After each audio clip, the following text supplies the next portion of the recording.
বর্তমান 2025 সালে আপনি কিভাবে একদম সঠিক নিয়মে একটি ফেসবুক পেজ তৈরি করবেন এবং আপনি ওইটা সম্পূর্ণভাবে সেট আপ করবেন। তো আপনি ফেসবুক পেজ তৈরি করার জন্য প্রথমে চলে আসবেন আপনার যে মোবাইলে থাকা এরকম অফিসিয়াল অ্যাপটা থাকবে, অবশ্যই আপনি এই অফিসিয়াল অ্যাপে আপনি চলে আসবেন।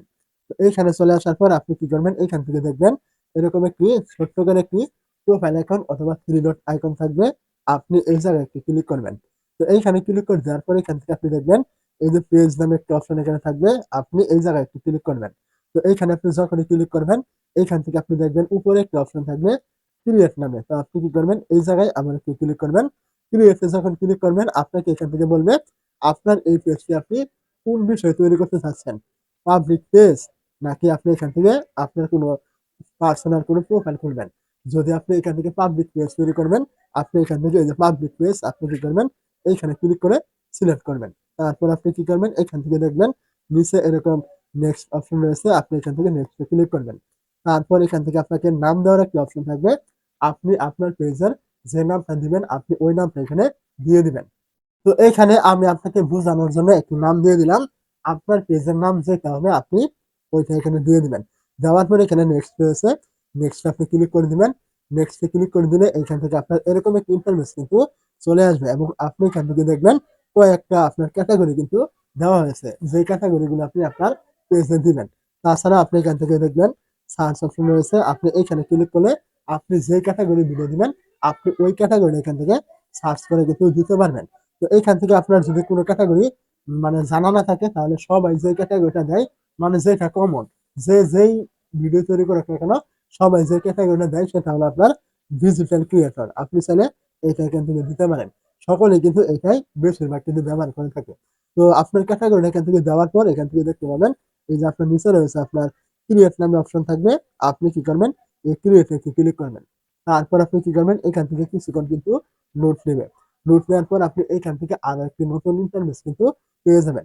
দেখতে পাচ্ছেন আপনাকে এখান থেকে বলছে আপনি এই পেজটা কি কারণে তৈরি করেছেন, কোনো আপনার প্রোডাক্ট প্রমোট করার জন্য, মানে বিজনেস করার জন্য, নাকি আপনি কন্টেন্ট ক্রিয়েট করার জন্য তৈরি করছেন। এটা আপনাকে এখান থেকে সিলেক্ট করতে হবে।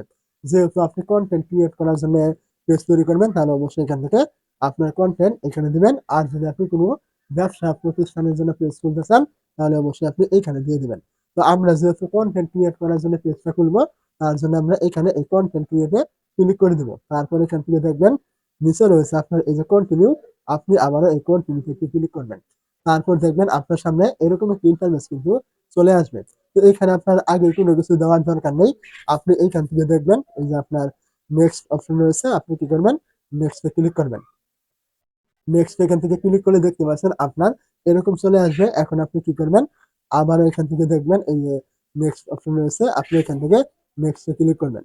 নেক্সটে ক্লিক করলে এখান থেকে আপনার এরকম চলে আসবে। আপনি এখান থেকে আবারও এই যে নেক্সট অপশন পেয়ে যাবেন নিচে, আপনি এই জায়গায় আবারও নেক্সটে ক্লিক করবেন। তারপর আপনি কি করবেন, এখান থেকে আবারও এই যে নেক্সট এখানে ক্লিক করবেন। এইখানে ক্লিক করলে আপনি এখান থেকে দেখতে পাবেন এই যে ডান অপশন, ডানে ক্লিক করবেন। এখান থেকে কিন্তু সম্পূর্ণভাবে আপনার পেজটা কিন্তু ক্রিয়েট হয়ে গেছে। আইডি থেকে কিন্তু সুইচ হয়ে আপনার পেজে কিন্তু এখন চলে যাবে। দেখতে পাচ্ছেন এখান থেকে আমার পেজটা কিন্তু সম্পূর্ণ হয়ে গিয়েছে।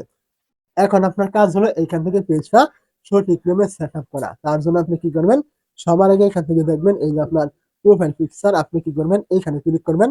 এই জায়গায় ক্লিক করলে এখান থেকে দেখবেন চুজ প্রোফাইল পিকচার, এখানে ক্লিক করলে আপনি চলে আসবেন আপনার গ্যালারিতে। তো এইখান থেকে আপনার যে কোনো একটা প্রোফাইল আপনি এখান থেকে দিয়ে দিবেন আপনার ইচ্ছা মতো। তো দিয়ে দিলে কিন্তু প্রোফাইলের পিকচার কিন্তু মানে আপনার পরিবর্তন হয়ে যাবে বা এইখানে একটি প্রোফাইল পিকচার কিন্তু চলে আসবে। ঠিক এইভাবে আপনি এখান থেকে কভার ফটো দিলে কিন্তু দিতে পারবেন। তারপর আপনি কি করবেন, এইখান থেকে দেখবেন আপনার এই যে থ্রি ডট থাকবে, আপনি এই জায়গায় একটু ক্লিক করবেন। এইখানে ক্লিক করে দেওয়ার পরে এখান থেকে দেখবেন এডিট নামে একটি অপশন এখানে থাকবে, আপনি এই জায়গায় ক্লিক করবেন। এইখানে ক্লিক করলে এইখান থেকে আপনি আপনার পরবর্তী যে আপনার বিষয়গুলো রয়েছে এগুলো কিন্তু সমস্ত কিছু আপনি পরিবর্তন কিন্তু এখান থেকে করতে পারবেন। তারপর একটু নিচে চলে আসলে এইখান থেকে আপনি দেখবেন একটা অপশন এখানে থাকবে এডিট ইউর অ্যাবাউট ইনফো। তো আপনি কি করবেন, এই জায়গায় একটু ক্লিক করবেন। এইখানে যখনই ক্লিক করবেন এইখান থেকে আপনি দেখতে পাবেন আপনি এখান থেকে চাইলে ক্যাটাগরি পরিবর্তন করতে পারেন, চাইলে এখান থেকে বিভিন্ন রকমের অ্যাড্রেস আপনি এখান থেকে যুক্ত করতে পারেন। আপনার প্রোফাইলে যেমন দিয়ে থাকেন পেজেও কিন্তু আপনি এরকম নাম, ঠিকানা, বিভিন্ন রকমের অ্যাড্রেস আপনি এখান থেকে মোবাইল নাম্বার, ইমেল সহ কিন্তু দিতে পারবেন। তো এগুলো আপনারা দিয়ে দিবেন। আমি এগুলো দিলে কিন্তু মানে সময়টা অনেক লেগে যাবে, ভিডিওটা অনেক লম্বা হয়ে যাবে। তারপর আপনি এখান থেকে নিচে চলে আসলে এখান থেকে আপনি স্কুল, কলেজ, হোম টাউন মানে প্রোফাইলে আপনি যা, যা দিয়ে থাকেন সমস্ত কিছু কিন্তু আপনি এখান থেকে দিতে পারবেন। আপনার ইচ্ছা মতো এগুলো দিয়ে দিবেন। এগুলো দেওয়ার পর আপনার মেইন যে সেটআপটা রয়েছে সেইটা করার জন্য আপনি এখান থেকে বেরিয়ে চলে আসবেন। এখন আপনি কি করবেন? এখান থেকে আসার পর আপনি এখন আপনি কি করবেন? এখান থেকে দেখবেন এই যে আপনার প্রোফাইল থাকবে, আপনি এই জায়গায় আবারও ক্লিক করবেন। তারপর আপনি কি করবেন? এখান থেকে দেখবেন এই যে ড্যাশবোর্ড নামে অপশন থাকবে, আপনি এই জায়গায় ক্লিক করবেন। এইখানে ক্লিক করে দেওয়ার পরে এখান থেকে দেখবেন আপনার সামনে আপনার পেজের নামটা কিন্তু এখানে শো করবে। তো আপনি কি করবেন? এই নামে একটি ক্লিক করবেন। যখন এখান থেকে নামে ক্লিক করবেন, এখান থেকে দেখবেন পেজ রেকমেন্ডেশন, আপনি এইখানে একটি ক্লিক করবেন। এইখানে ক্লিক করে দেওয়ার পরে এখান থেকে দেখবেন আপনার এই পেজটা রেকমেন্ডেবল আছে কিনা। যদি রেকমেন্ডেবল না থাকে তাহলে অবশ্যই আপনাকে এই পেজটা বাদ দিতে হবে। কারণ এখানে রেকমেন্ডেবল না থাকলে আপনি এই পেজে যত ভিডিও আপলোড করেন না কেন, আপনার ভিডিওগুলো কিন্তু কখনোই ভাইরাল কিন্তু হবে না। অবশ্যই আপনাকে এটা এখান থেকে চেক করে নিতে হবে। তারপর আপনি কি করবেন? এখান থেকে ব্যাকে চলে আসবেন। ব্যাকে চলে আসার পরে এখান থেকে দেখবেন আপনার এরকম 3 ডট থাকবে। আপনি এই 3 ডটে একটু ক্লিক করবেন। তারপর আপনি এখান থেকে দেখবেন উপরে আপনার এরকম সেটিং আইকন থাকবে। আপনি এই জায়গায় একটু ক্লিক করবেন। এইখানে ক্লিক করে দেওয়ার পর আপনি এখান থেকে নিচের দিকে চলে আসবেন। নিচের দিকে চলে আসলে এইখান থেকে আপনি একটি অপশন পাবেন। দেখতে পাচ্ছেন এখানে ফলোয়ার্স এন্ড পাবলিক কনটেন্ট নামে। তো আপনি এই জায়গায় ক্লিক করবেন। তো এইখানে ক্লিক করলে আপনি এখান থেকে দেখবেন যে এই যে বিষয়গুলো আপনার এখান থেকে পাবলিক করা রয়েছে কিনা। প্রত্যেকটা বিষয় আপনি এখান থেকে চেক করে দেখবেন এগুলো আপনার পাবলিক রয়েছে কিনা। যদি পাবলিক না থাকে অবশ্যই আপনি এগুলো পাবলিক করে দিবেন। তো এই যে বিষয়গুলো রয়েছে মোটামুটি আপনি এগুলো করলে আপনার এখান থেকে কাজ শেষ। আর কোনো কিছু আপনার এখান থেকে করার দরকারই নেই। আপনার পেজটা কিন্তু সম্পূর্ণ খোলা হয়ে গেছে এবং সেটআপ করা কিন্তু হয়ে গেছে। আপনি এখান থেকে নির্দ্বিধায় কাজ করবেন নিয়মিত।